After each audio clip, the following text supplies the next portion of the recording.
UFC Fight Night Lemos vs Jandiroba is coming up very soon, and today, guys, I have the complete betting guide for you with timestamps if you'd like to skip to any part of the video. Hello, everybody, and welcome back to another video. If you are new here, my name is Kyle. I am your guy with many YouTube channels, and welcome back to another complete betting guide. We're going to be talking about confident picks, underdog opportunities, the fights that I think you should avoid more so than anything, my personal lock of the week, and then we're going to end the video off with some fun little parts of the video, finding props, and making some ridiculous parlays. Like I said, guys, timestamps are there if you'd like to skip to any part of the video. Let's start off with the confident picks. And the first confident pick is going to be Hyder Ammo. Now, guys, it is important to note, while these are confident picks of mine, I am not going to be diving too deep into all these matchups. I do have a full card breakdown video where I do just that. If you are interested, you can check that out.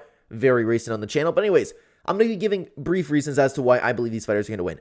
Hyder Ammo, long story short, I have just been more impressed with myself. And I know Topology has him as an underdog, but I've been seeing, I haven't paid too much attention to the odds, but I thought it was like a little bit closer to a pick'em. I don't recall if he was been the underdog the entire time, but I've been watching this guy for a little while over in the LFA.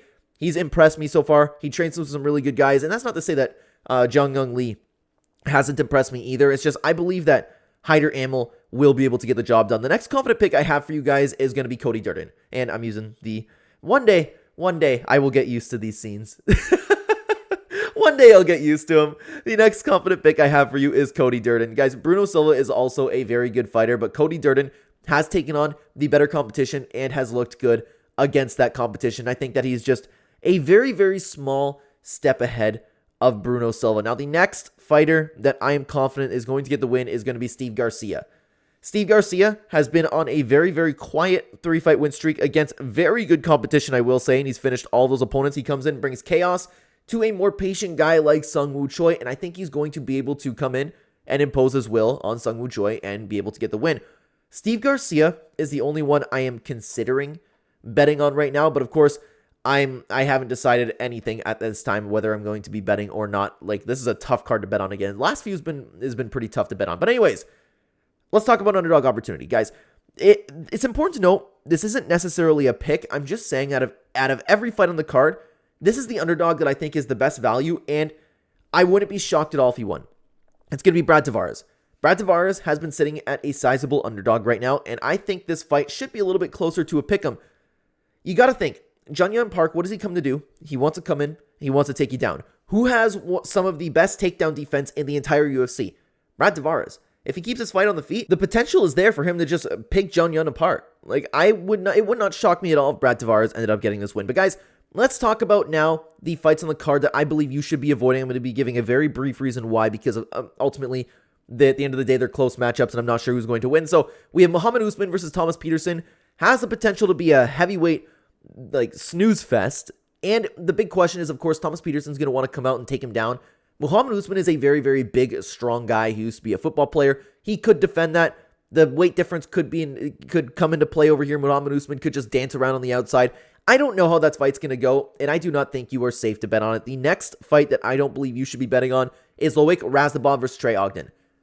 I think this is an incredible matchup by both guys. I have no idea who's going to win the wrestling exchanges. I don't know if it's going to cancel each other out and they're going to stay on the feet. Is the aggression of Loic Razabov going to get to Trey Ogden, or is Trey Ogden's jab going to get the better of Loic Razabov?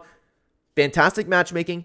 Very, very close fight. Not a clue who's going to win that fight. And the last fight that I do not believe you guys should be betting on is Do Ho Choi versus Bill Algeo.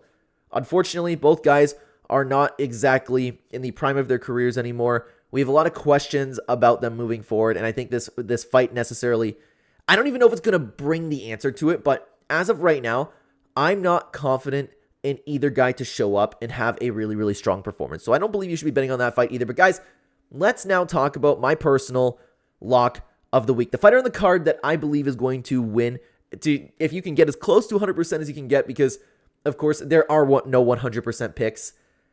Out of all the locks, I'm not feeling too strongly about this one, but ultimately, I do think that he's going to get the win. It's going to be Cody Gibson. Brian Kelleher, unfortunately, is an aging fighter who, I don't want to say a shell of what he once was, but he definitely is not the same Brian Kelleher we have known for a very, very long time.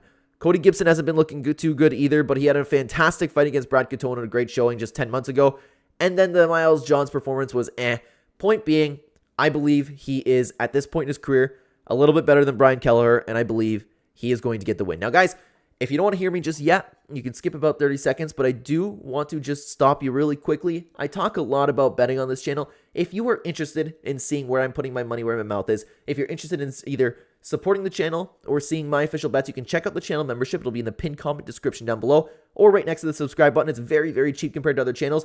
Every single Thursday or Friday, I'll be making a members community post and a members only video talking about what I'm betting on and why. If you'd like to combine my fight knowledge with your own research, could always be helpful. Either that or, like I said, if you'd like to support the channel, I'd appreciate it either way. Thank you very, very much. And the recaps are all over the channel. You can go see how we've been doing regardless. There's another thing that I do want to plug really quick. That is OddsJam. We have an opportunity over at OddsJam. If you want to use the link in the pinned comment description down below again, you can sign up to OddsJam, use code Clenbat. You can get a discount when you go to sign up. It's a fantastic tool. If you have multiple sportsbooks, you can find the best odds. They have the best updates. They're really great at what they do. Thank you for listening, guys. Sorry about that. Let's continue on over to OddsJam, actually, because let's take a look at what props are available right now. One day I'll get those, man. One day. Man, so not every fight at the time recording this video, and I'm recording this video Saturday morning before the previous card, so not everything has some props right now, but we see some. There's a lot of fights where I would like it if they had over 1.5 rounds, but we'll have to wait to see over there because there's a lot of 2.5 rounds right now. I like Jung Lee versus Hyder Amel over 2.5, but minus 200. Like, that's not too bad. That's not too bad. You're getting a little bit dicey with the female fights over here. I don't know if there's necessarily any really good odds for this. Luana Carolina, Lucy. Oh my God, minus 500 almost. That's crazy. Interesting one is Verna Jandiroba versus Amanda Lemos. Over 3.5 is minus 166. I actually don't hate that. I don't hate that. And is it cut off for you guys? I'm so sorry, man. I'm so sorry. Let's just do that. Let's go back to the way we usually do things over here. Or we can. I'm still getting used to all my things over here, guys. I'm so sorry about that. That's probably a lot better. One of these days, I'll get used to all my buttons. Verna Jandiroba, Amanda Lemos, over 3.5. You can see over here. I actually don't hate that at all, but I'll monitor that to see. I'm interested to see Jung Young Park versus Brad Tavares because I think this one's probably going to go the distance, but it's probably going to be at minus odds again. There's nothing really that screams out to me right now because that's the entire card, and that's why this is why I talk about like this being the fun part of the video, guys, because it's never too structured. We don't know what we have going on right now, but let's see what we can do for some parlays, some fun, ridiculous parlays. Let's bring you over to OddsJam. Let's see what we can get going on over here today, guys. Let's see. Okay, so okay, let's just make a fun parlay. Okay, I'm gonna pick Verna Jandiroba, Steve Garcia, Kanan. Oh, that's a tough one. Duho Choi, Jung Young, Muhammad Usman, Miranda Maverick.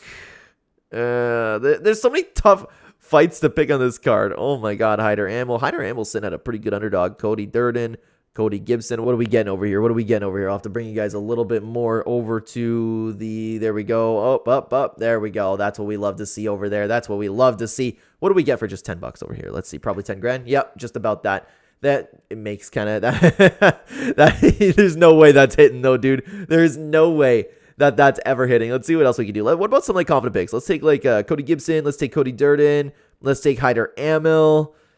Oh, I'm so tempted to bet on Trey Ogden, man. I'm so tempted, but I don't know, man. I don't think there's anybody else. Steve Garcia. That's 10 times your money just for 4 fights. If you want to take Hyder Amel out of there, I actually don't hate that, but of course, like, I can see Bruno Silva upsetting that. Maybe just like Steve Garcia and Cody Gibson together. That's almost 3 times your money. I actually don't mind that at all. I really don't. That's something that I would consider hitting. But even then, if you have odds for Steve Garcia at like what we have right now, typically this is something that I would hit. I like the idea for there.